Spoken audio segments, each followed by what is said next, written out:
ইস্তেমার আরো খবর জানাতে যুক্ত আছেন আমাদের সহকর্মী আলিমুজ্জামান সাফওয়ান ও ফাহিম আশরাফ। কথা বলবো তার সাথে। শুরুতেই চলে যাচ্ছি আলিমুজ্জামান সাফওয়ানের কাছে। সাফওয়ান, আখিরি মোনাজাতের আগে এখন সেখানে কি কার্যক্রম চলছে জানাবেন?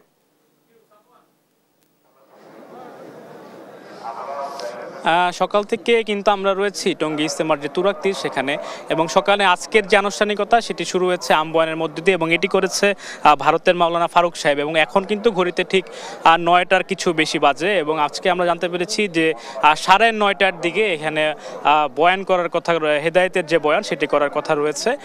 মাওলানা আব্দুর রহমান তিনিও কিন্তু ভারতের একজন মাওলানা, এবং দেখতে পাচ্ছেন যে আজকে কিন্তু বিশ্ব ইস্তেমার যে দ্বিতীয় পর্বের আখিরি মোনাজাত সেটিকে কেন্দ্র করে সারা বাংলাদেশ থেকেই কিন্তু মুসল্লিরা আসছেন।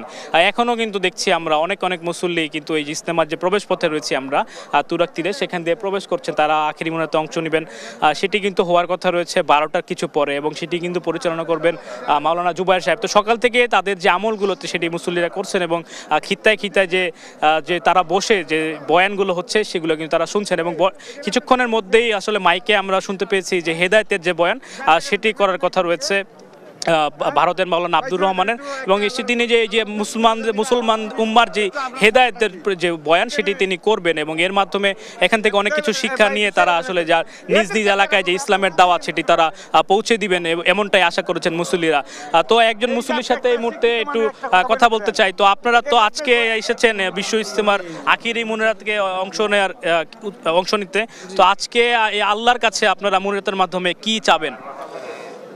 আমরা আল্লাহ তাআলার কাছে আমাদের নিজেদের গুনার জন্য মাপ চাইব, এবং দেশবাসীর জন্য প্রার্থনা করব, এবং আল্লাহ তাআলা যেন আমাদেরকে দুনিয়াতে মাফ করে দেন, আখিরাতে জান্নাতুল ফেরদাউসের আশায় আমরা এখানে মোনাজাতের জন্য আসছি।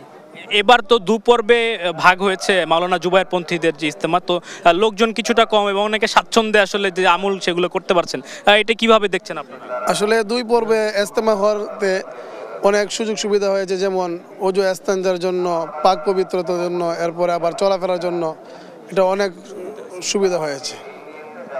তারা বলছিলেন যে আপনারা জানেন যে এইবার কিন্তু জুবায়ের পন্থীদের যে ইস্তেমা সেটি 2 পর্বে অনুষ্ঠিত হয়েছে, এবং প্রথম পর্বের পর আজকে কিন্তু দ্বিতীয় পর্বের যে আখিরি মুনাজাত সেটি হওয়ার কথা রয়েছে, এবং এটিও একই সাথে পরিচালনা করবেন তাদের যে শীর্ষ মুরব্বী রয়েছেন মাওলানা জুবায়ের সাহেব তিনি, এবং আজকে 12টা নাগাদ এই মুনাজাতটি শেষ হবে বলে আমরা জানতে পেরেছি। তো এই ছিল আমার কাছে টঙ্গীর তুরাক তীর থেকে সর্বশেষ খবর। আমাদের সাথে আরো যুক্ত আছেন সহকর্মী ফাহিম আশরাফ। কথা বলবো তার সাথে। ফাহিম, আপনি যেখানে আছেন সেখানে এখন কি ধরনের প্রস্তুতি দেখছেন, কি কার্যক্রম চলছে জানাবেন? আমরা এখন আছি বিশ্ব ইস্তেমার 58তম পর্বের যে ইস্তেমা ময়দানের প্রধান ফটক সংলগ্ন সড়কে। তো এখানে সকালে ফজরের পর থেকেই মুসল্লিরা বিভিন্ন প্রান্ত থেকে আসতে শুরু করেছেন।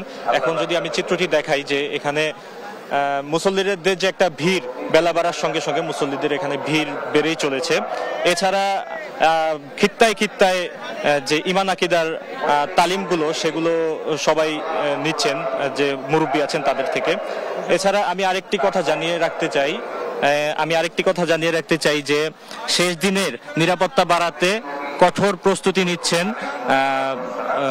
আইনশৃঙ্খলা বাহিনী। তো আইনশৃঙ্খলা বাহিনীর কয়েকজন সদস্যদের থেকে আমরা জানতে পেরেছি যে বাহিরের যে ভিড় সেটি মোকাবেলায় তারা বিভিন্ন ধরনের পদক্ষেপ নিয়েছেন। তারা অতিরিক্ত আইনশৃঙ্খলা বাহিনী এখানে প্রয়োগ করেছেন, এবং এখানে যে চুরি এবং ছিনতাইয়ের কিছু বিচ্ছিন্ন ঘটনা ঘটেছে সেই ঘটনাগুলো এড়াতে আইনশৃঙ্খলা বাহিনী কঠোর পদক্ষেপ নিয়েছেন। তাদের অতিরিক্ত আইনশৃঙ্খলা বাহিনী মোতায়েনের মাধ্যমে প্রতিটি জায়গায় তারা নজরদারিতে রাখছেন।